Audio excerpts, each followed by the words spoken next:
Call to order the regular meeting of the Town Superior Board of Trustees for May 26, 2015. Phyllis, could we have the roll call, please? Sure. Mayor Clint Folsom. Here. Mayor Pro Tem Deborah Williams. Here. Trustees Joe Cirelli. Here. Rita Dozell. Elia Gagoras. Chris Hansen. Here. Sandy Pennington. Here. Town Manager Matt Bagley. Here. Town Attorney Kendra Carberry. Here. Town Clerk Phyllis White. Okay, thank you. Approval of the agenda. Do we have a motion to approve the agenda? Okay, motion by Mayor Pro Tem Williams, second by Trustee Hansen. All those in favor? This is unanimous. Okay, on to item number 4, reports, questions, and issues. Who would like to start? I can start, if that's okay. Okay, Trustee Cirelli. I have 2 or 3 meetings to report. The week of May 11th or 12th through the end of that week was a busy week for meetings for me. I had an RCAC meeting on the 14th, which we were meeting with the committee and discussing a topic that we're going to discuss later, which is the trash RFP. We had a little bit of that, if you'll recall, that was the night where Comcast cut us off from the world, and so we had no internet here, and so it limited town's ability to support the meeting, although I have to say Martin did an extraordinary job of doing it on the fly and actually doing a video recording of the meeting, right? And so that was on the 14th. On the 15th, I think I and most of the board, I believe Trustee Williams was ill that morning on the 15th, participated in a joint meeting with, a joint breakfast meeting with the Louisville City Council over at the Louisville Library, talking about potential joint interest projects and things we can do cooperatively in the future. And it's a dialogue that I think we all agree is worthy of continuing. And then later that morning, I had attended a historical commission, their monthly meeting. And the big news out of that meeting was that it looks as if for maybe a total of $7,000 or less, we can actually get the fire truck operational and possibly running by the 4th of July parade. We had Rock Mountain Truck and Equipment look at the truck, actually take it into their facility and get it running. They reported that the engine's good, and most of the vital parts are good, the clutch is good, and gave us a $4,800 estimate of things that needed to be done, they could do, to get the truck running for us. And so with town manager's approval, we're going to pursue that, and it's really extraordinary news. You know, we have bigger things like paint jobs and things like that down the road, but I think at one time they were looking at $100,000, so that's great news. I don't think anybody ever bothered to try to turn it off. I'm not sure they had a key. Anyway, that was the big news of the month, maybe for the whole town. Yeah, that's good. And that's my report. Okay, great. Trustee Hansen? Attended the same breakfast meeting with the City of Louisville. Good, productive meeting, and I hope that we do coordinate those more often because it was good. I attended a ProStack meeting last Wednesday. We have another opening on the advisory committee. Brent Bickle is not going to renew his membership there, but I will say that I am impressed with Brent Bickle's painting out in the lobby. Mm-hmm. I never knew that he had that kind of skill, and it is absolutely phenomenal what he did. So thank you to Brent. His what? The painting. Go look at the painting in the lobby that he did. It's just incredible. And thank him for donating it to the town. At the ProStack meeting, and the chair is here tonight, and I think he's going to read a resolution that the committee had agreed on.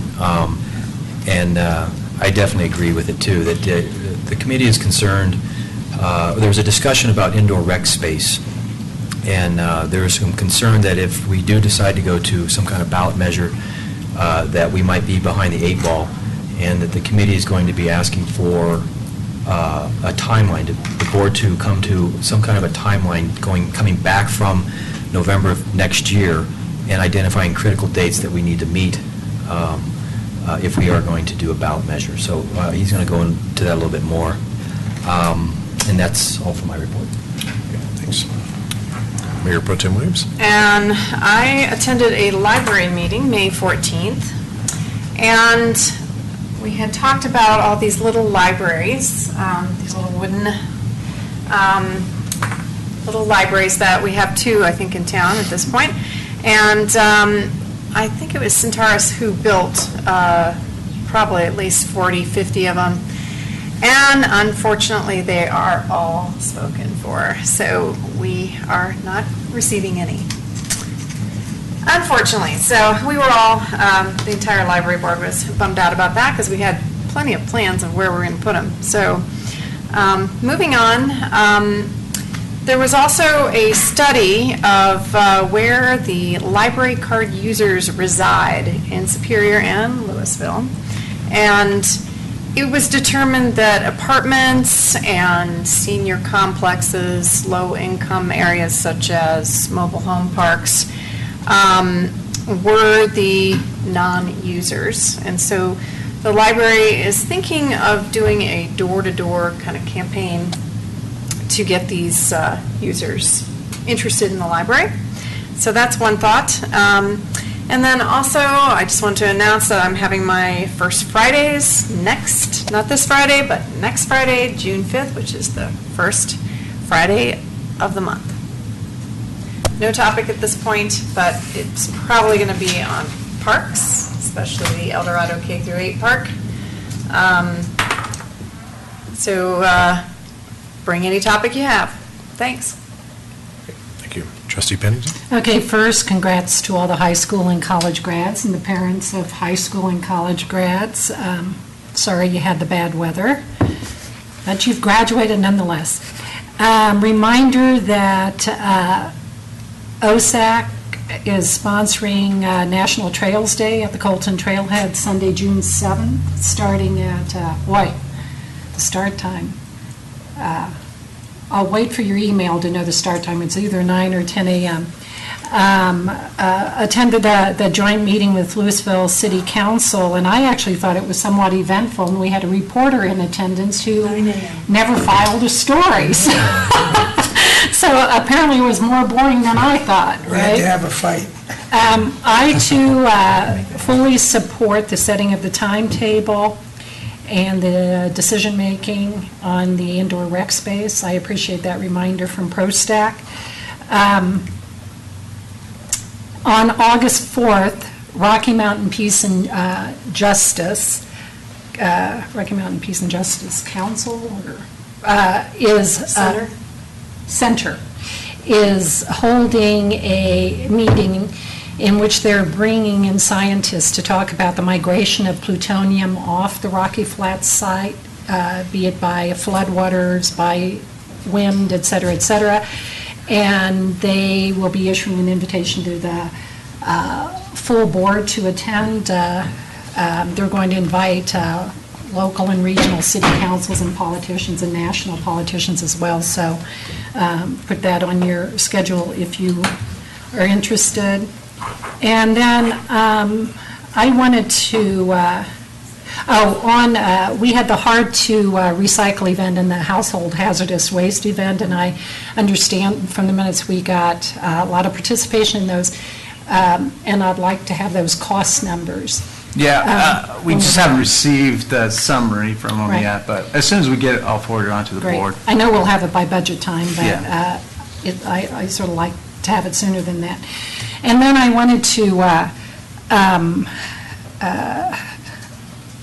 talk about an issue that has been bugging me a little bit. We know construction defect legislation went through the state legislature, and the changes in it led to it being defeated. And there's a difference of opinion on this board up here whether or not changes to construction defect legislation are good for the residents of Superior or bad for the residents of Superior. And I would like, before we do any more work on this issue or give it any more thought, that we at least have a board discussion as to arrive at whether or not there's a consensus that we support changes to the construction defect law or we don't. We had this discussion in a retreat, and I don't see that discussion having ever been put in a publicly taped place. So I'd like to have that at the board level. My personal view is that given how much construction, failed construction we've had, structural issues we've had in this town, both condos and single-family homes, that we should be very slow to support a lessening of the statute of limitations from the 6 years down to, it was proposed at 4, that we must be very slow about putting ourselves behind supporting that change. So that's my full disclosure on that issue. That's all. Okay. All right, I'll do my announcements. On the 15th of May, went to the joint meeting with Louisville City Council and staff, and it's a good update on each other's projects and collaboration ideas. Also, on that same day, I went to the movie night at Whole Foods. That was the screening of American Flyer.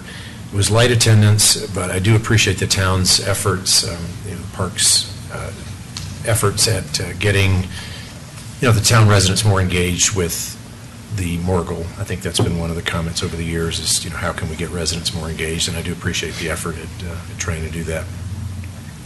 May 17th through the 20th, Town Manager Magley and I were in Las Vegas for the International Council of Shopping Centers Retail Conference. 35,000 people in attendance, all from around the world.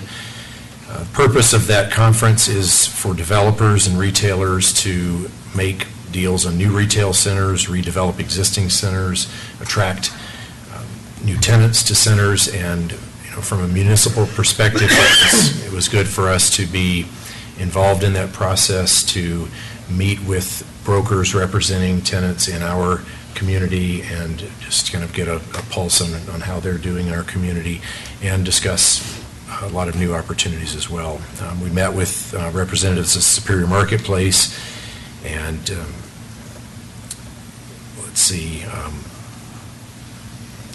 we also had a really interesting meeting with a group called Buxton, and Buxton is a company that provides analysis to retailers and also to municipalities on, it's kind of beyond demographics. I mean, in the old days, you studied your demographics, your age, and your incomes, and so on, and that's how retailers determined whether they were going to locate into your communities. But now they are much more sophisticated with this data analysis. They can tell you shopping preferences. They can tell you who's visiting your communities from outside of your communities and spending money, and they do all of this with your credit card data. So it's quite fascinating that they can tell you all of this. But the reason that we might want to consider this is they will help you to determine which retailers might be a good fit for your community that are not here.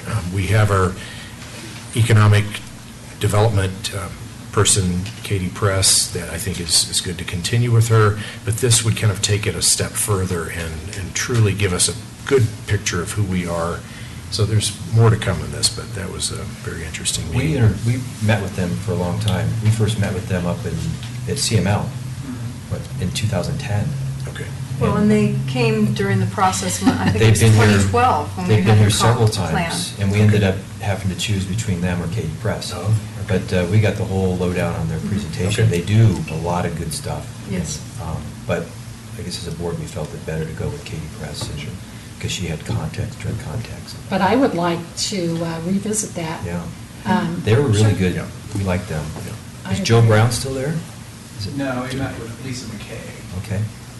And we still have that presentation, the information on Okay. that. It was really good And they information could, on. And they could come, I imagine that they're, even more, I imagine a lot has changed since 2010 to 2015, so it was quite an I think it'd be worth their interesting. while to come back. It was a very interesting presentation.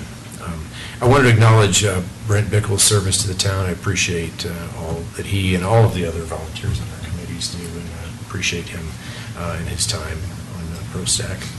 I also wanted to acknowledge a local resident, Alexis Gerton, who is here with us today in the audience. She's waving.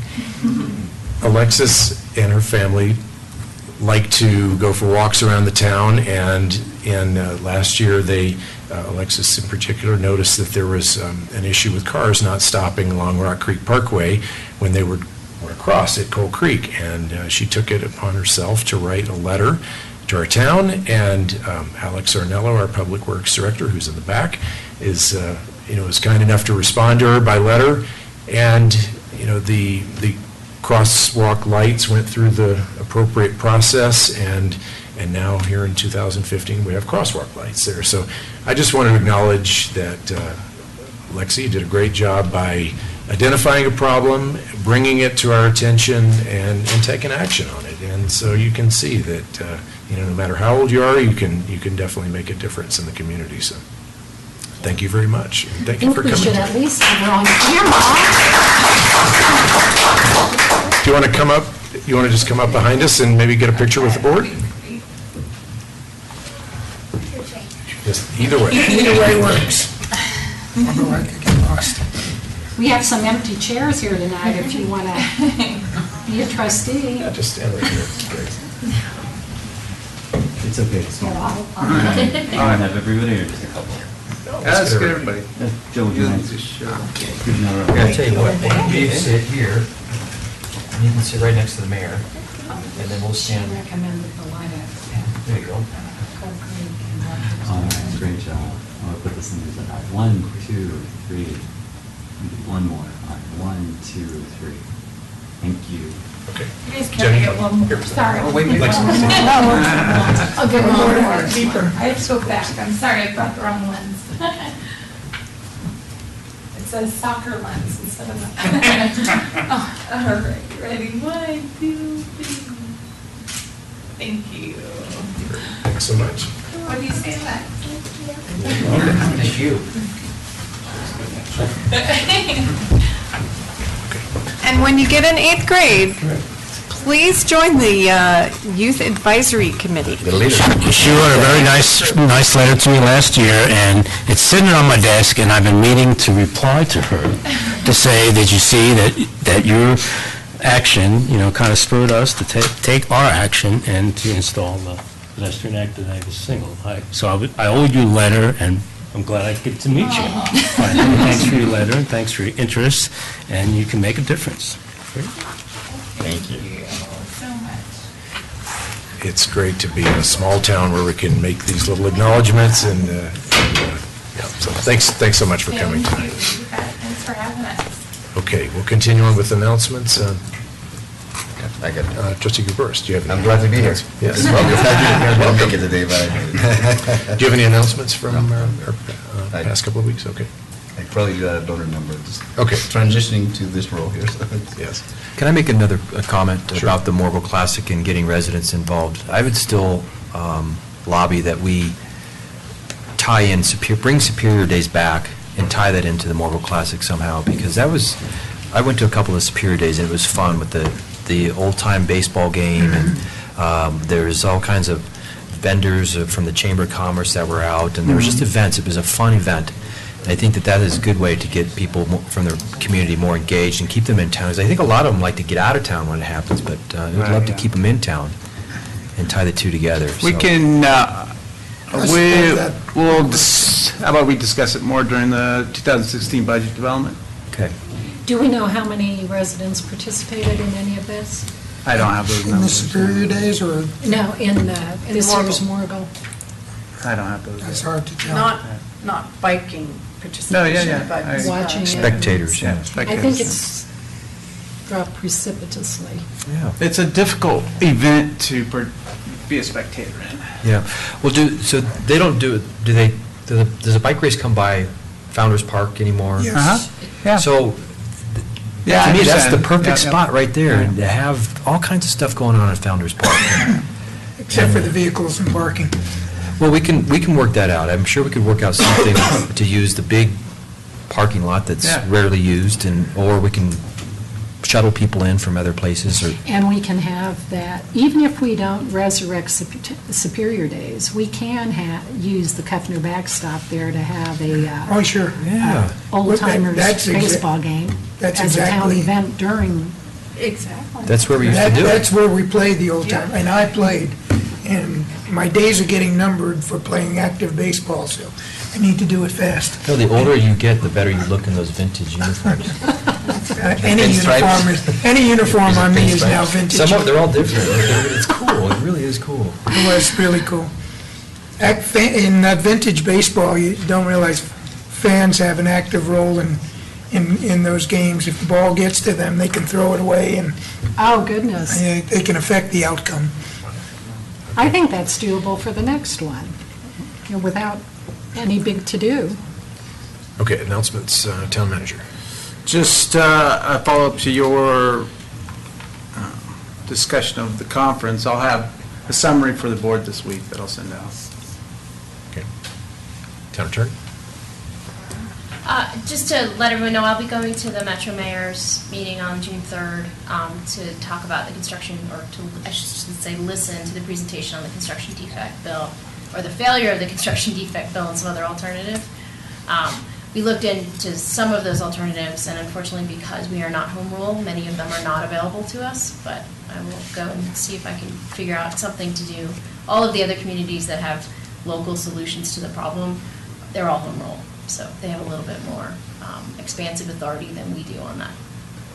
Okay. And to Trustee Pennington's point, I think right now we're in the information gathering phase on this. I or any other board member not recommending any action on this. It's, there's a lot of moving parts on this, and I appreciate you going to that, and look forward to your reporting. I'm not going to be at that meeting. I'm going to be at another. I will be at that meeting. But, I mean, as I understand, we are spending money in order for you to attend that meeting and give your input. So, I mean, I think it does need to be discussed, how we all feel about that, what direction we feel we want to go as a board. Yeah, and this is really information gathering. It may be that I go and I listen to the presentation and none of it is available to the town of Superior because we're not home rule. I am going on behalf of 3 other clients, if that helps as far as splitting the billing. We'll be splitting the billing accordingly because all of our clients are interested in this issue for various reasons, and some may do nothing and some may do something, but I think what everyone is in the same stage, every one of our clients is in the same stage at this point as Superior is, which is gathering the information necessary to make a decision. But yes, you're right. If the board, I'm going anyway, so I'm going on behalf of other clients. If the board would rather I not go on behalf of Superior, that's fine as well. It's really your call. I'm fine with you going, I think it's great. I think, Adam, we need the information, absolutely. I'm fine with you going. I just don't think we can presume what the position of this board will be. I was, to be a little more clear on what I talked about earlier, was there's a line in the minutes that has you, Kendra, saying it does not look good for the town because we're a statutory town. And I think it's a little premature to make that statement. I don't know if that's an exact quote or paraphrase of what you said, but that would presume that the town wants to do something. Right. And if in fact you feel like I do, that in fact the town does not want to make it easier that the town wants to be very careful about making sure the quality of our construction is in place so that construction defect suits are not as necessary. We cannot presume that we want to go the same place other communities might want to go. I agree, and I guess what I should have been more accurate in saying is your options may be limited regardless of what you want to do. Right. So, because of our status as a statutory town. Okay. Town clerk? No, I don't have anything. Okay. All right, I'll go. I'm sorry, one more question. The off-ramp right now, off of 36 to McCaslin, had a few residents just today ask me about when it's going to be done, because it appears very dangerous to them, making the turn onto McCaslin once you get to the... From, if you're headed westbound? If you're going towards Denver. Oh, getting eastbound? off. Okay. Yeah, and then the other Dangerous. one, boy, it's, can we get something out there, because I didn't see the off-ramp, because you've got to get way, on the off-ramp, way down Right. 36. Last week I made the same mistake, it was raining and dark, and I said, wait a minute. Get off I'm at passing Table past the Mesa. bridge, I had to go to Boulder to come back and So, that's an issue, but Alex even... and I will talk about it and see what we can do, yeah. So when is it going to be done where we won't have the off-ramp now like it is, where you got to go up to the light and then make that turn, and it does appear dangerous there. Did they tell you what part of it is the Just coming up dangerous to the part? light, the 'Cause timing of the I come lights. off of that every morning, and I haven't noticed anything, but Yeah. we'll take a look at it. Yeah, and just, see. okay. Yeah. So, And Alex is meeting with the contractor monthly and more often if issues come up, so this is something we can, and maybe Alex has some additional information. If I could add into the mix, Yeah. I am really concerned about the change in, seemed almost daily change in traffic patterns going over our bridge. Well, And those are not well marked in a few things. yes, that's right. Yeah. And it's exciting every time you do it. And to the point of, facing cars coming at you and not knowing, not clear to you which way you're supposed to go and which way that car is supposed, I understand these things are happening fast, but boy, we've got to get lines painted where we want people to go.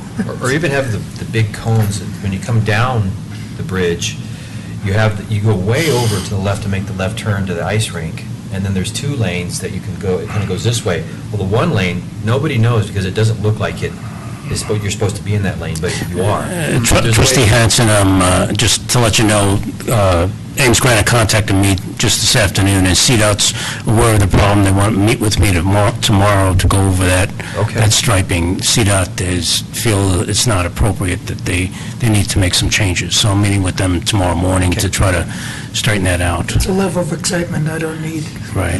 But Alex, I like how you use the words excitement. yeah, to Chris's point, when you, in that lane thing, you take the left to Superior Liquor, and there are 2 more heading south on McCaslin, there's a huge That's right. void that there's no striping. And Yeah, that's what they're meeting It's- tomorrow on. it's- Yeah, they're going to refresh all that striping tomorrow, but I think CDOT said, wait a minute, we need to shift things a little bit. They were concerned that the lanes weren't lined up with the traffic signal heads, so then they had to make some adjustments. So I think once they know where they're going to put them, I think they'll refresh them and make them so they're highly visible. What's the anticipated finish date for the diverging diamond? Christmas. We're pushing for the end of October. Yeah, I think, they've lost a couple weeks, so... What, rain? Okay. So if So they I can would make it... like it done before the holiday season starts. Yes. Yep. All right. Okay, thanks for that update. On the flip side, coming up from Denver up to 36, all the way to McCaslin. That's great. It's beautiful. Yeah. All the lanes, Yeah. it's clean, I mean, that's the highway Is of it the all future. open now? It's all open. Wow. Yeah, you got a free lane now. so- Yeah, go, have you been to the toll For lane? now. Only until June. You're not being charged. for anything. Drive the toll lane anytime you want. So phase 1, I mean, they've Yeah. done a great job, Yeah. really looks really nice. So, and I think eventually from here down to Denver would be pretty much the same. We're getting close there too, so. Okay. Not all bad news. I'll go through a couple of upcoming events, and then we'll move on to public comment. So upcoming events, Saturday, May 30th, we've got a tree climbing class at Community Park. Tree? Tree climbing class. Learn how to climb a tree. Saturday, June 6th, Bike Park Work Day, 8 to 12. Sunday, June 7th, National Trails Day. And I've also got a cleanup project at Superior Elementary on the afternoon of June 7th, Sunday, June 7th, that I'm spearheading. And the cobblestone landscape beds in front of Superior Elementary have just kind of gotten weed infested over the years. And so we've got some groups of scouts and some rugby players that Trustee Hanson has referred over. And so we're going to have a good group over there to clean up the cobblestone landscape beds at Superior Elementary. And so everyone's invited to come out, help with that project. Saturday, June 13th, Purple Park cleanup. Wednesday, June 24th we've got several days for community reading days, both the youth Leadership Council is putting together. And so on Saturday, or on Wednesday, June 24th, I will be one of their guest readers. So thanks to them for the invite. So I've already signed up for June 24th. And then, of course, our July 4th pancake breakfast and parade. So that's it for announcements. Let's move on to public comment. So anyone like to make public comment, please come on up, state your name and address.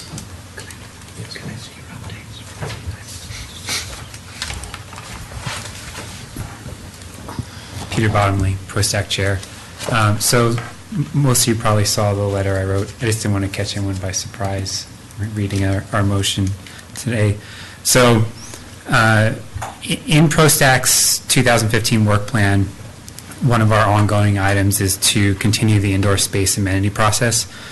So as you know, you're probably all well aware, ProStack along with staff and the board spent a considerable amount of time last year and even sometime prior last year leading up to the indoor space survey that was conducted successfully last year. So since then, though, there has not been much formal direction from the board as to what the next steps for ProStack should be. So on May 20th, last Wednesday, the ProStack committee unanimously made a motion, which I'll read to you the draft version of. Should the board want to consider a ballot measure in 2016 for indoor space, the committee would like to strongly recommend that the board finalize a timeline that includes critical decision dates that focus on identifying location, amenities, and cost, among others.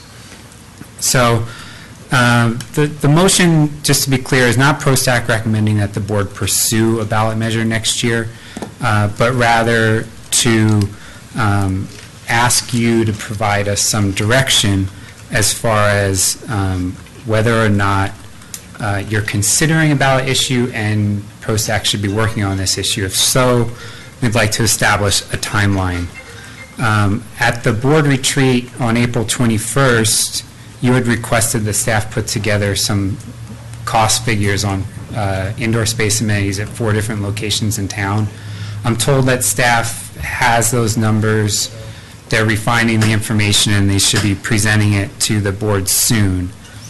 And then one last comment would be, in my letter I had included the Green Play timeline that they provided back in 2013 for if there was going to be a ballot measure. I looked at the timeline and I thought they made a mistake saying that that was for a 2014 ballot measure. It was in fact for a 2013 ballot measure. So they had a very condensed timeline. So I just wanted to correct that comment. So just in close, you know, the ProStack would greatly appreciate some direction from the board regarding indoor space next steps so that we can begin to schedule any work plan items that ProStack needs to work on for the duration of the year. Okay, thank you. And I think we're all in agreement with that as well. Matt, when will that be coming to the board? What's that? The scenario analysis that we I asked just for got the it retreat. today, so sometime, one of the meetings in June, either the 8th or the second meeting in June. I have to look at the schedule and see what makes the most sense. So. Earlier is preferred, considering we're up against some deadlines, because within a year, we would have to be talking ballot language, right? Mm-hmm. Yep. Okay, thank you. Additional public comment? No additional public comment. Okay, all right, we'll move on to item number 6, presentations. Welcome, Senator Tim Neville.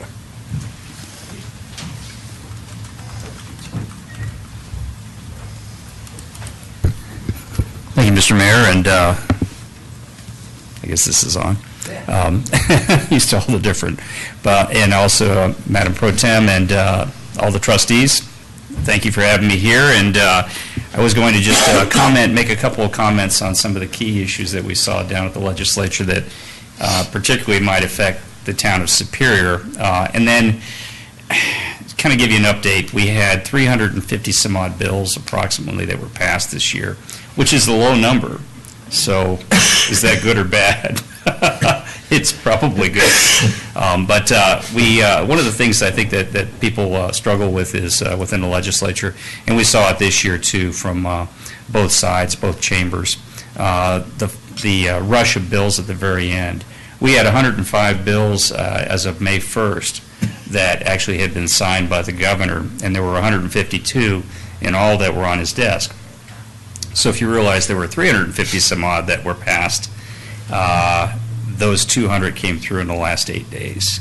And it's not exactly how anybody would run a business, and I'll just leave it at that, but it is what we deal with, and for a number of reasons this happens. Sometimes it's a question of negotiation and trying to come up with coalitions or whatever on specific issues, and other times it's just, frankly, it's politics. It's the way it is. So, but a couple of the things, I'll highlight a few areas. Construction defense, Trustee Pennington, you brought that up. That was a huge bill this year. Did have a lot of bipartisan support, excuse me, coming out of the Senate. The Speaker of the House had some major problems with that, so basically let it be known up pretty quickly that it was going nowhere in the House. It still leaves us with all the same problems that we have. And if I were to say what the issue is, I'm not sure it's just an issue of dealing with defects in construction. We have defects in construction that have to be dealt with. But right now, we don't have a market that works when it comes to housing. If you can imagine key areas of the housing market, single family, and then we get into multifamily, we get into apartment dwellers, we get into a lot of different things. The condo marketplace is extremely important, I believe, for every community. And because it allows an opportunity for people to upgrade, to downgrade, to those people that are retiring and are moving down to something that's more manageable, that condo market is where they need to go. And right now, I believe, I'm trying to remember off the numbers here, I think in the county of Boulder, over the last 2 years, I believe there were about 80 condos that were completed over the last 2 years. In Denver, it's less than 100. In Arapahoe, Adams, Jefferson County, the number is 0. It's not happening. And one of the issues that we have too, and you listen to a lot of different groups, and this is a bipartisan issue. Because when you listen to groups that are dealing with people having to find lower income housing, it definitely affects that when that marketplace isn't, because what it does is it clogs up the other areas. So we have rents right now at all-time highs. So people are struggling, and I do believe, we're seeing it already, it's going to, and we're hearing this from those that are actually in construction and those that are doing city planning, that it's actually affecting what we see from a marketplace and being able to drive Colorado. Whether you believe it's good or bad, it's actually keeping people from coming to Colorado right now. It is having that effect. When you get into transportation-oriented development, whether you like TOD or you don't like TOD, in major areas, whether it be Lakewood or Denver or even the Lone Tree area, and imagine up here, it's affecting up here, you have a situation where you're trying to build condos along the transportation lines. You can't. So what they do is they build apartments, and the apartments are pretty high rent apartments. So the one thing I would encourage everybody, whatever you believe it should look like, it is a situation that has been, through statute, the marketplace has been basically wrecked in Colorado when it comes to condos. What's the answer? Well, I don't know. We thought we had a bill that was the answer. Apparently some didn't think it was the answer. Went over to the House, and they created, I think, 3 or 4 bills out of one bill, and all those bills died. So now we have, the off season, and we should be able to put something together. But I think a lot of the communities are going to go ahead and figure out whatever they can if they are home rule. But I think you make a great point. In Superior, you don't have that opportunity. You're basically stuck along with the ride, whatever's going to happen at the state level. So, important thing. The other area is urban renewal, and not sure how many big urban renewal issues you have on in the pipeline right now. But urban renewal was a Donnybrook of a fight in the legislature this year, and we had basically 2 bills. We had the bill, and again, this is where politics is funny. So, I disagree with the speaker on the one bill, but on the other bill, I like the bill that came over from the House that is actually on the governor's desk. We think he's going to sign it, and it actually provides an opportunity. I don't believe it's going to stop urban renewal, but I think it does put some brakes on urban renewal. And in some of my areas, I'm hearing it loud and clear that people are extremely upset and feel that that government has overstepped in some areas when it comes to taking farmland and condemning it for urban renewal, such as happened in the township of Parker, or other issues that they feel that we need to have a strategy. Also, the independent districts, your fire districts and that type of thing that are being shortchanged, to make sure that everybody has a seat at the table. So it's not probably the perfect bill that came out this year, but I do believe it's a big step forward, and I anticipate the governor to sign that. Those are the two areas, I think, when it comes to cities, I think, that really affect every city. Business and commerce. I wish I had better news. We bit around some issues, but really one of the biggest focuses that we have here is the amount of cost on businesses, in particular small businesses, when it comes to regulation and trying to streamline those things. And I think we have some more agreement than we've had in the past. We had some small bills that enabled us to move forward for specific industries, but we're still trying to battle and create those relationships, I think, across party lines. And the positive news is I think we did see quite a few bills that passed with bipartisan support, but also with even bipartisan sponsorship. So I know I had probably 5 of those myself. Some of those areas were important, were small, such as prescription drug give-back programs that allow people with low income to actually get prescription drugs. Right now they're getting thrown basically in the trash, or worse, put down the toilet or wherever, or turned in. And these are just small fixes, but I think we're starting to look. The one thing about divided government is that it forces you to have those conversations, and that's not a bad thing. I enjoy those conversations. And so we had some bills that had a number of people. Senator Guzman and I had a bill that human service is another big issue. It's in the news. I don't know if you saw that 86 legislators signed a letter to the governor stating that we have big problems in human services. Now, to get 86 legislators to do anything together is it's almost a miracle, or it has to be a bad situation. Can you elaborate what some of those problems are with? Well, you bet. A number of them have to do at the state level. We have, I serve on the audit committee also, and as Senator Guzman does, she's the chair of the audit committee. So we had a number of issues come out on the latest audit of Health and Human Services. Some of these things are catching the news, where you see kids in foster care that are lost and lost track of, or whatever. The overprescription, prescribing of drugs, a number of things that are affecting all the communities. And people look, and the system, if it's not totally broken, it definitely needs major repair. And the governor, when he brought in Reggie Bika from Wisconsin, they brought in a lot of Wisconsin people with them. And so there seems to be a disconnect. Now, what is real and tangible, I can tell you based on the audits, there are some real and tangible issues. And then also it's a question of people being able to get along and communicate and function within a department. So that's been brought up. It's, I think we're going to move forward. And I think you're going to see a lot of areas like that where next year, we'll have statement bills and that type of thing, but I think we'll also have the opportunity to move along. We passed that bill. I believe it passed, probably 98-2 with the vote. Max Tower's bill and mine passed on the drugs passed 100-0. So there are some areas that we can agree on and we can move forward quickly. I'm hoping that we can get that kind of process going with areas of regulation where regulation doesn't really provide any kind of positive effect, but it provides basically a break on small business in particular, and I still believe that's the most important thing we need to do or one of the most important things we need to do down there. And then I was going to, basically answer your questions and things that you might see the report. Oh, I can't forget education. And let me say this, education was an interesting one too. Again, things didn't break down based upon party lines. There were a lot of unique issues. The big issue, of course, is the level of testing, the assessments that are being done. And then the other question is, are they proper assessments, and do they actually add value to these students' lives? I have an opinion. I voted accordingly.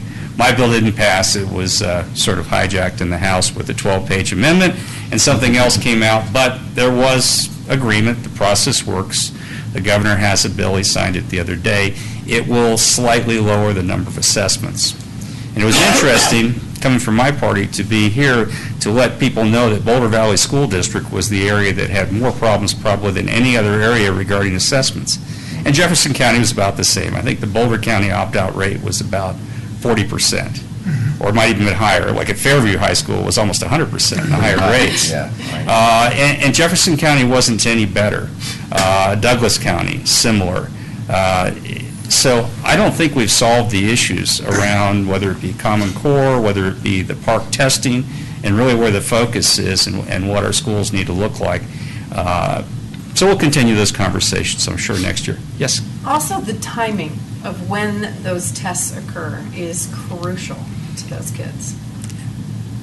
Did they discuss that? Yes, Ms. Freer. Yeah, the timing is crucial. We discussed it. We tried to lower the amount of timing, but the other thing that you have to understand about park is you give one of these tests, when does the information come back to the instructors? It could be anywhere from 3 to 6 months later. Extremely frustrating to think that anything like that, if you measure anything and you don't get the information back, in many cases that those students have all moved to the next grade. So it's a problem. We also have issues, I was very disappointed regarding data security. We had a great bill that went over to the House regarding data security that was pretty much gutted, and I'm extremely concerned about what information anyone has, especially third-party vendors have on our children, and how that information is safeguarded. I don't believe we're doing what we need to do there yet. So more opportunities. We did a little, but yes, ma'am. How about higher ed? What Higher happened to ed, we actually had funding for higher ed. I think higher ed has received more dollars than they've received in the past. They're going to get an average of anywhere from 10 to 12%. Is that as much as they wanted? No. But higher ed actually was, I think, taken care of fairly well. Seemed to be, when you talk to the different groups, and again, when we talk higher ed, we did a lot of things with the community colleges that I think are going to be very helpful for workforce development and that type of thing.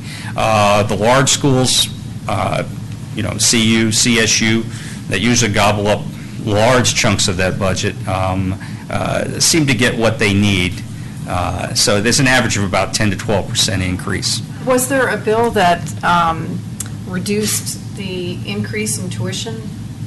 There was an attempt to mandate a decrease or a cap in tuition, and it was defeated. It was.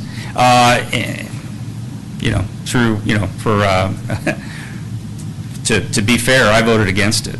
I don't believe, these organizations are run basically out of the, in other words, they're not really part of the state budget when it comes to, on the tuition side, we have an overview, but I don't know if I want to go to a specific school and cap them, put an artificial cap on them, and not allow them to do what they feel they need to do. So it's one of these things where we try to be stewards, but at the same time, I believe if we put an artificial cap, we're going to create some issues and challenges, and that's talking to the universities and also to the colleges too. So, based on that, the Colorado Opportunity Fund, was anything discussed on raising that? I mean, because the rising costs of tuition is, it's killing these kids, the families, and their education. The possibility of education.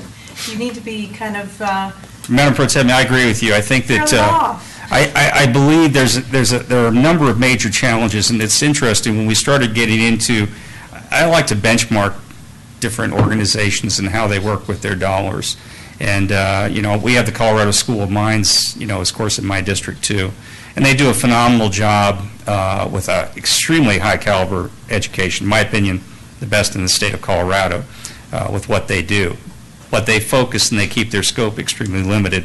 One of the things I think that we have a challenge with in any organization is mission creep. where we start trying to be everything for everyone.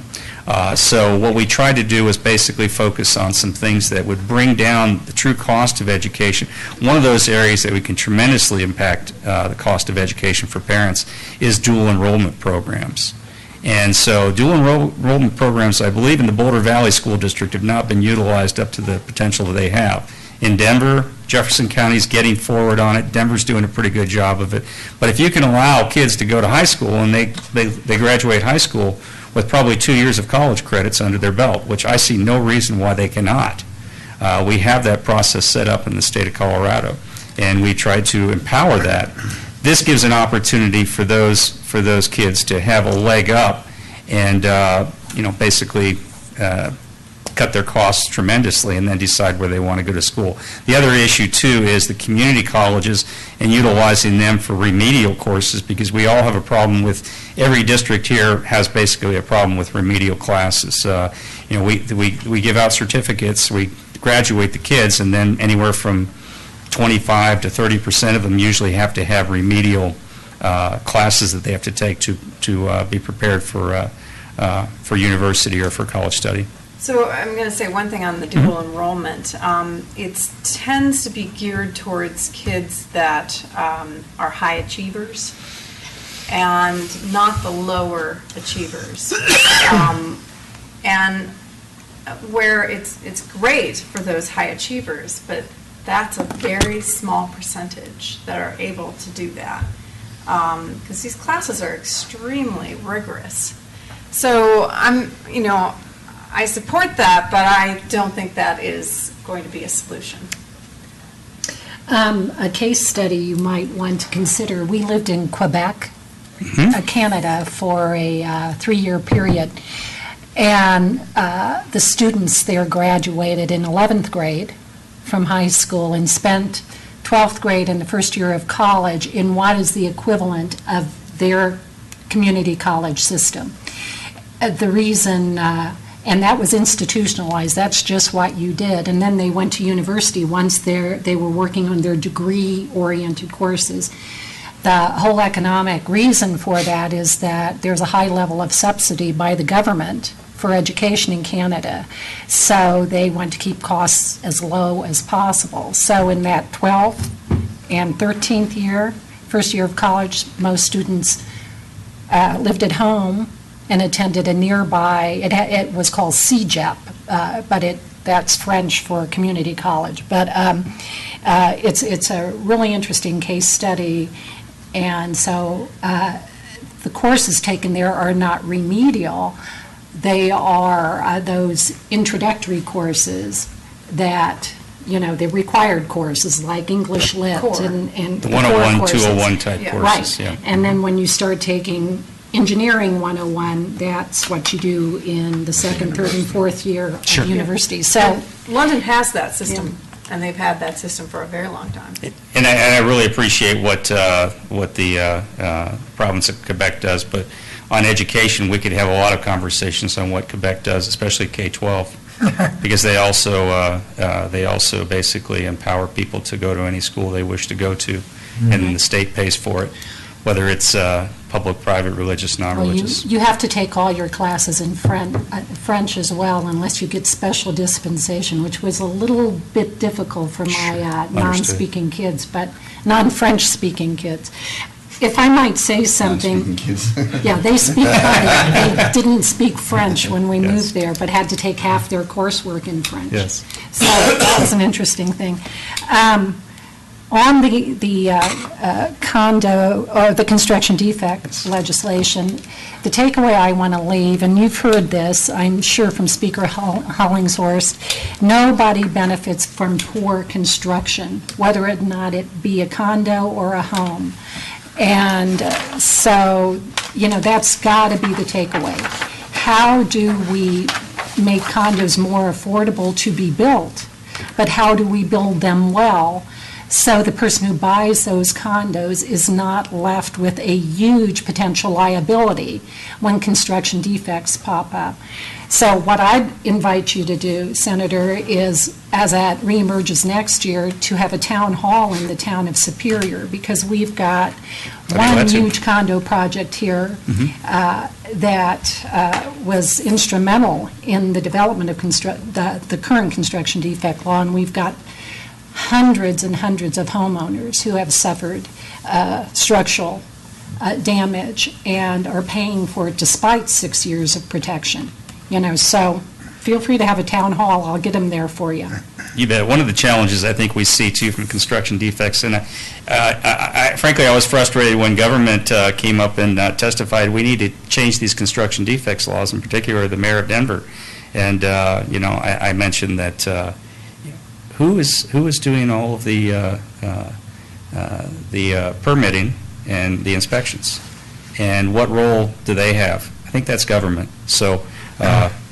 Sometimes we have met the enemy, and it is us. Right. But the one thing I can tell you, I'm in the insurance business too, and when it comes to any kind of construction insurance, the cost is extremely prohibitive for some of your smaller contractors, or even your larger contractors, to actually go into that new multifamily market.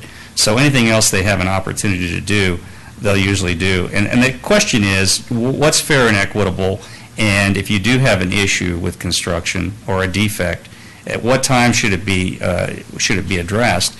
And the thing is, if you're a developer and you're looking at these projects and you have on your back something that's going to hang out for years and years and years, the one thing business can't stand, or it doesn't do very well with, is unpredictability.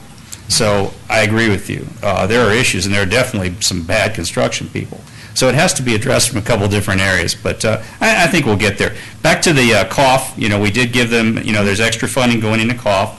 There is funding that is split down based upon a very interesting formula that's now used for the universities and for the colleges, relating to how if they actually if the kids actually finish their degrees on time and everything else.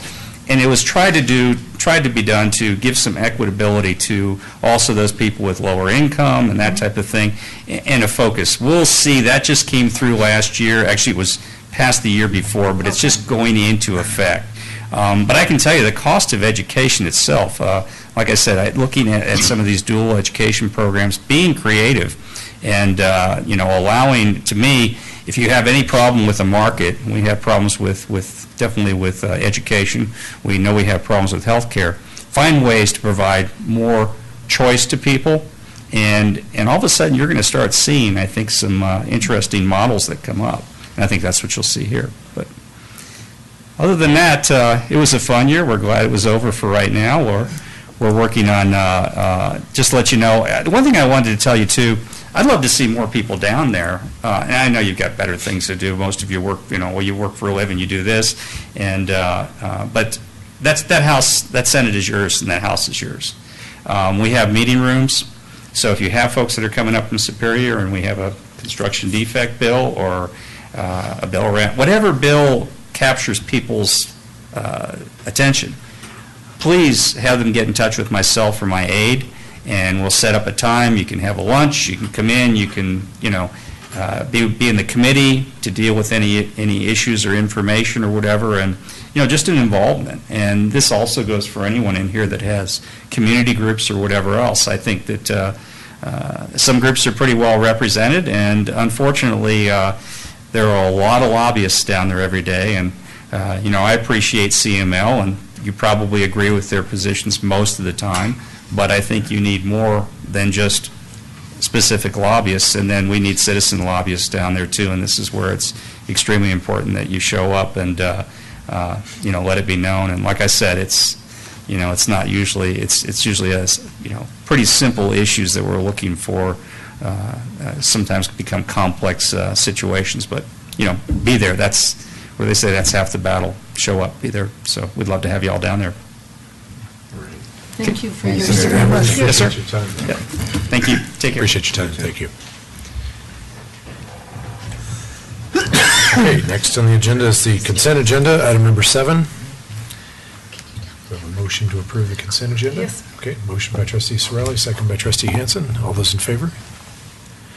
Okay, consent agenda Can I ask passes. a quick question, Matt, real quick, and Kendra? I was not aware that the urban renewal bill had passed and was sitting on the governor's desk. Is that the same format that that CML opposed? It was a modified version, but yes, and it's still, I don't know. I don't know if the governor's going to sign it or not.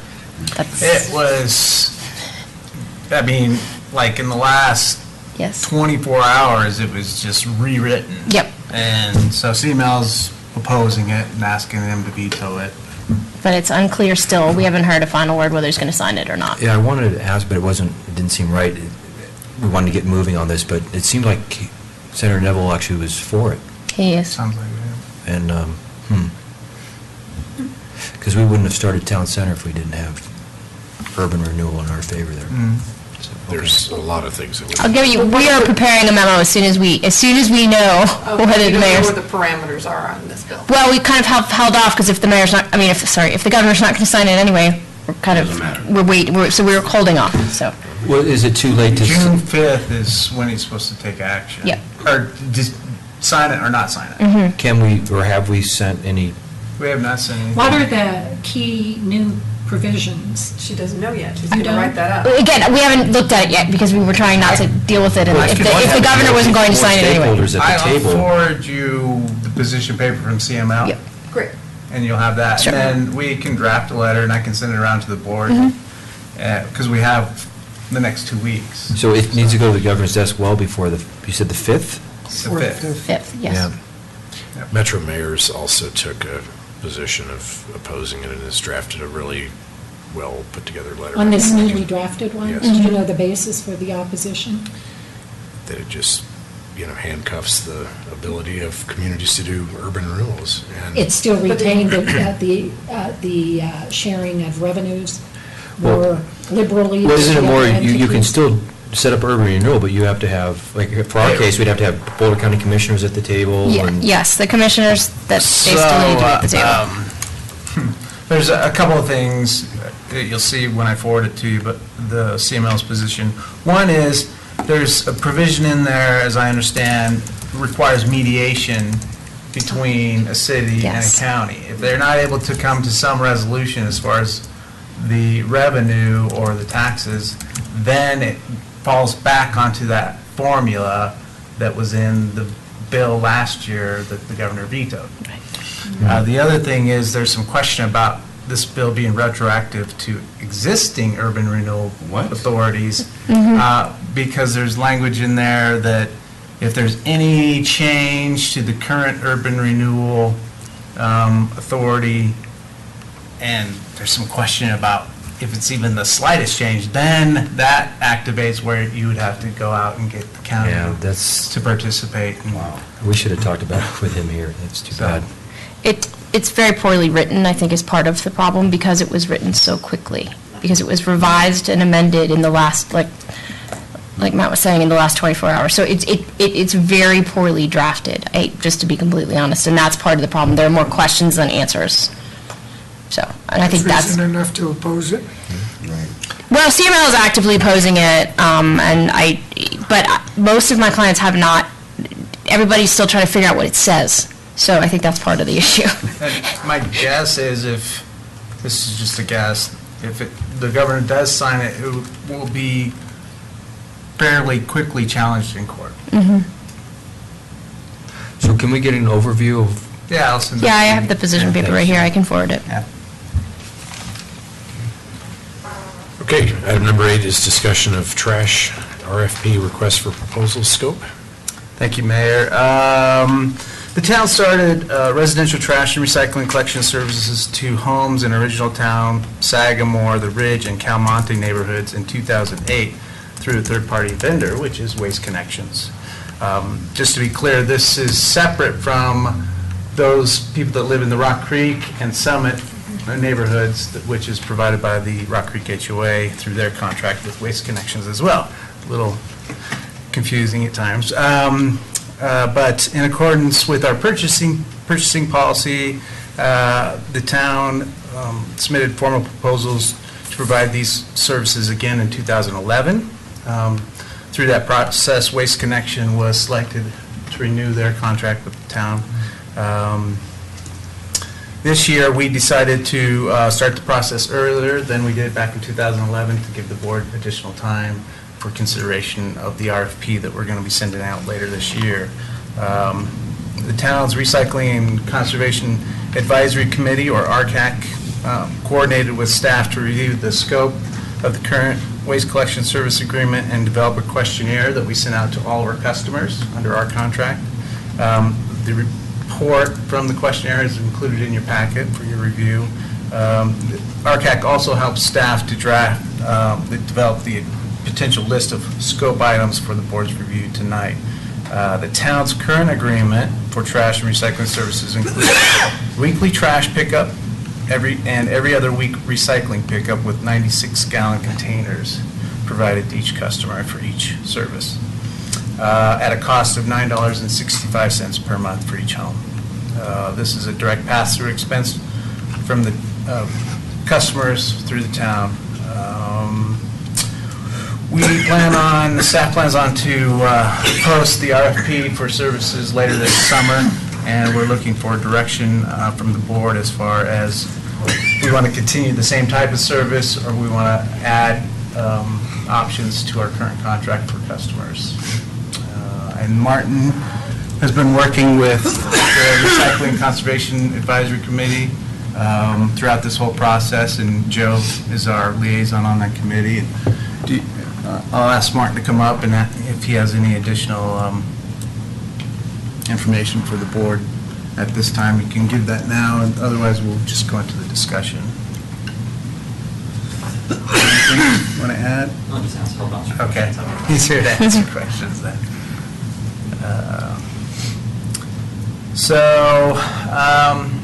I guess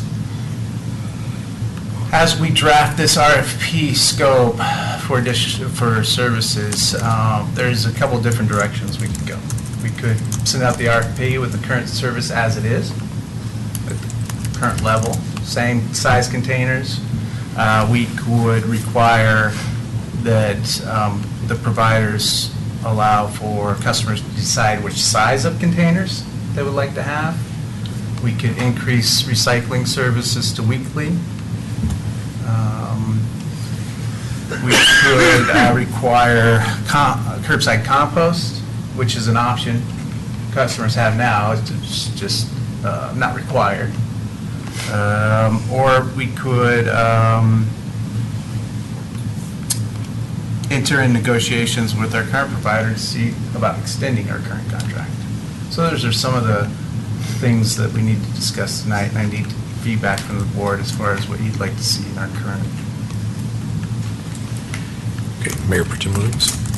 I do have one question. Sure. If the resident is given a choice of which bin for the price, can they choose each week what bin they use, or do they have to annually choose or forever choose the same one? Well, it depends. Is there flexibility? We can specify flexibility in the contract, in the RFP and in the contract. For instance, I think Martin told me Louisville allows customers to change the size of their bin every month. Okay. And Lafayette, I think he told me, was every quarter. Okay. And just keep in mind, when we allow flexibility in the size of bins, that's additional cost for the hauler, so then the monthly Correct. price to the customer will likely go up. And I just kind of wanted to just give an idea of what the commonalities of these neighborhoods that we're looking at. I mean, they're small units, residential units. They're confined space externally, and there are fewer people per household compared to Rock Creek. So when you think about that, I think that changes entirely for me what is best for these communities. In mind as well, as we add new residential, they're added to our contract. So Right. So in Calmonte, Remington, and then Yeah. the town center, those would be added to our current. So, I mean, based on that, I was thinking that the service needs to be simple. It can't be complicated. And I'm thinking it's on a weekly basis and there's some sort of fixed price somehow, shape or form.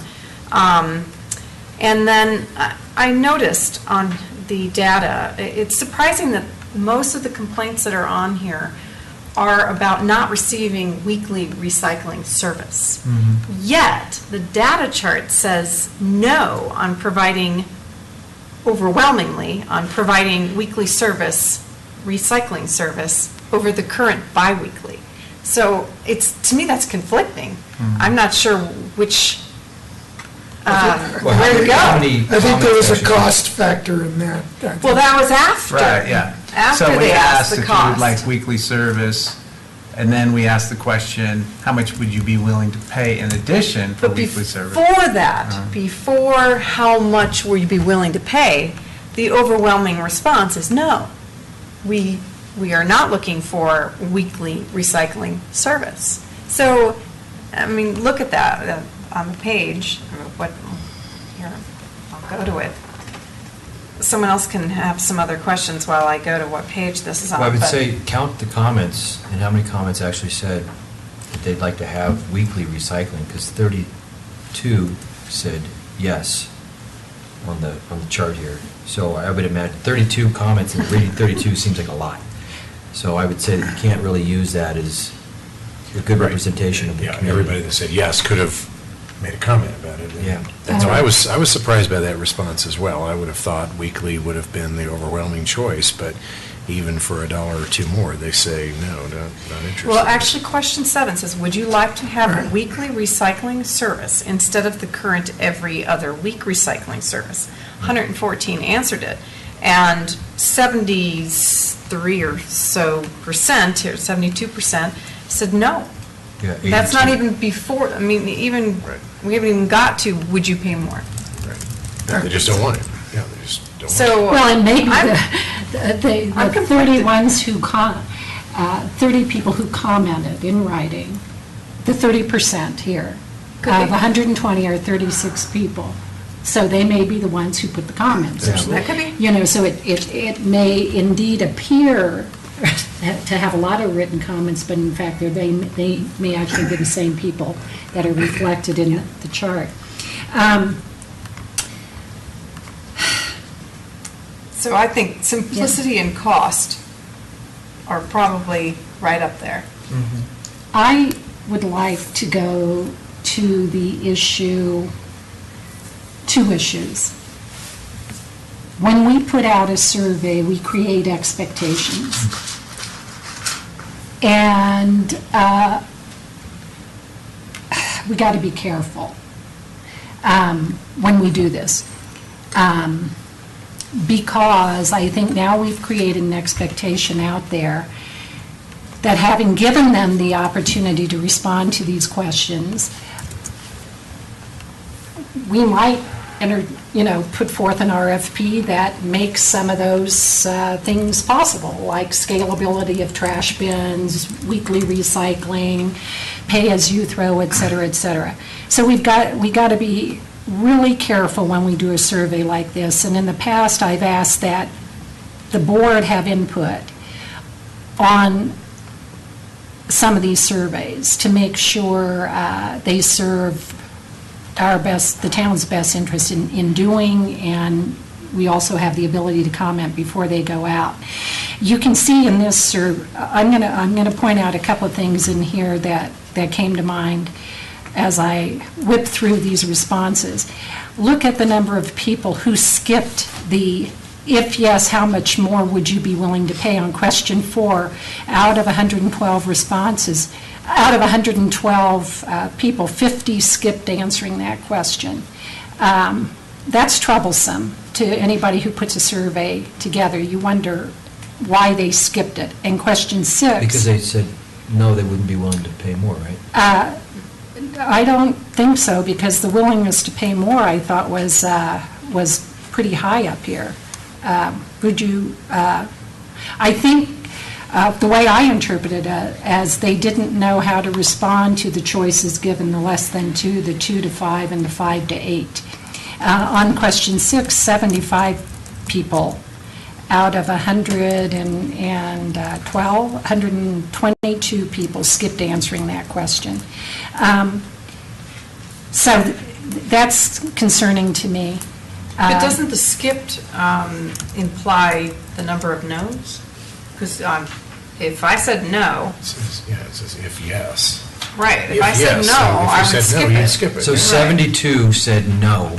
Okay. And Yeah, then you look at I'm- the question down, if yes, then 75 skipped it. So that's, It's consistent. yeah.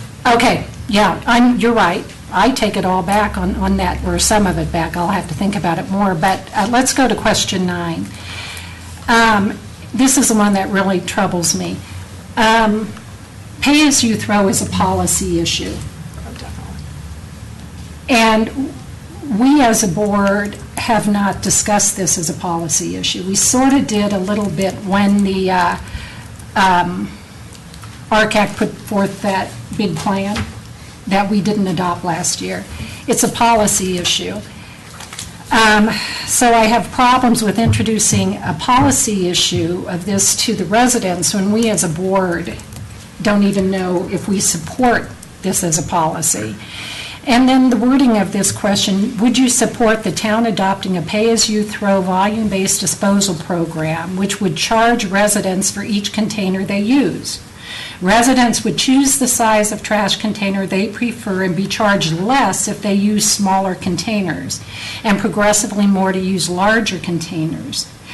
What was never addressed in here that I believe is critical to how they answered this is what would the impact be on their total monthly bill compared to what it is now. And I fear they inferred when it said, and be charged less if they use smaller All things containers, stay they the may same. have inferred charge less than they're paying now, That's- which may not be the case, because as you said, Matt, the more complicated we make this for a carrier, costs go up. Yep. Because they've got Yeah. higher costs in billing and software and meeting customer demand and all that kind of stuff. So The easiest way to keep the costs low Uniform. keep the is uniformity. uniform service for everybody. Fixed. Right. So I hope we haven't opened a hornet's nest. And, you know, to me, Matt, you're asking for advice. How do you go out there? Well, I'm not sure we ask any vendor to come up with any answer to this pay-as-you-throw thing until we as a board decide, are we even interested in going down the pay-as-you-throw path? I think that's a simple one to me. I would be all for pay-as-you-throw. If the largest trash receptacle, the cost of that, the monthly cost is going to be about the same as it is now. Not to exceed. That's right. And then the next one down is going to be less, and then the smallest one is going to be even less than that. I don't think that's going to There's no happen. way. But that's the only way that I would agree to do pay-as-you-throw. Because if we do... My expectation, just from what we're seeing in other cities who've gone out to RFPs, is your smallest container will be at the current level, and then it would go up from there. Yeah.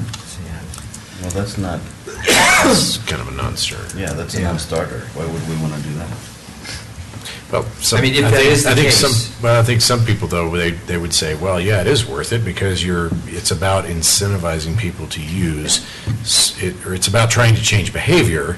And, yeah, if it costs more, you're going to keep your costs low by doing the lower size can. But I think you're going to get a lot of pushback from the Well, people that and- are seeing their One of the costs go up. reasons the town initiated this contract back in 2008 was an attempt, there's a number of reasons. One of them was to lower the cost to the residents for trash service, which I think we did. Phyllis can testify to that if she'd like or not, but,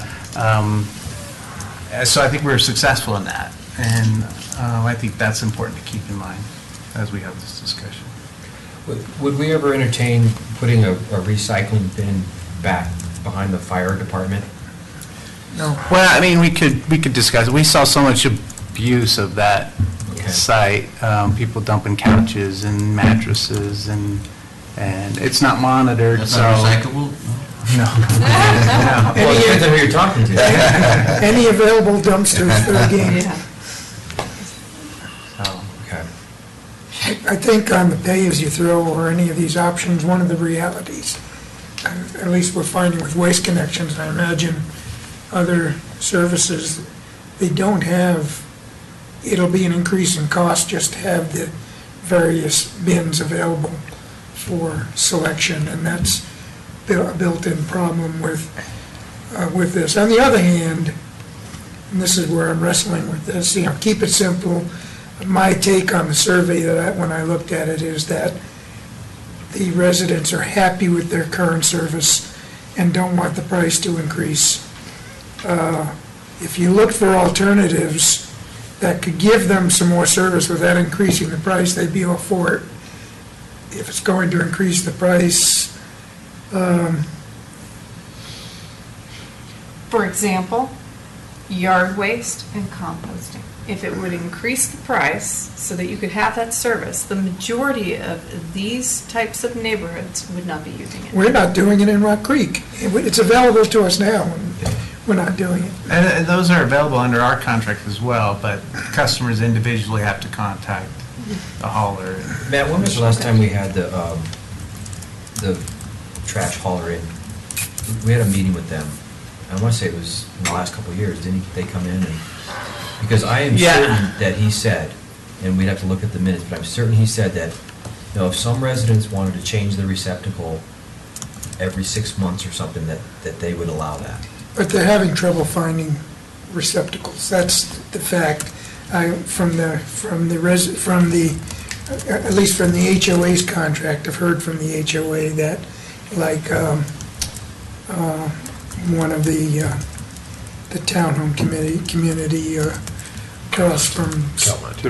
No, not Calmont, no. Summit has limitation on space, and they need small containers, and they can't meet the need for smaller containers.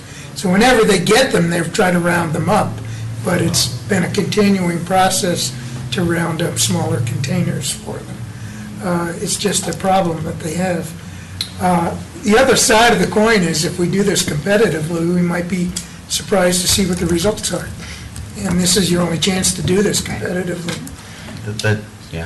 I agree with you, Joe, but my gut feeling is we stick with what we have right now, the uniformity, keep the prices lower. My gut also says that if you can keep the price at what it is and you can have weekly recycling, people would actually be happier.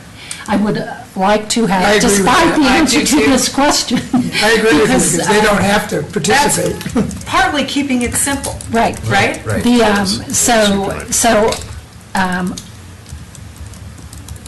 think it is wise for staff to come up with some simple combinations. Alternative bids.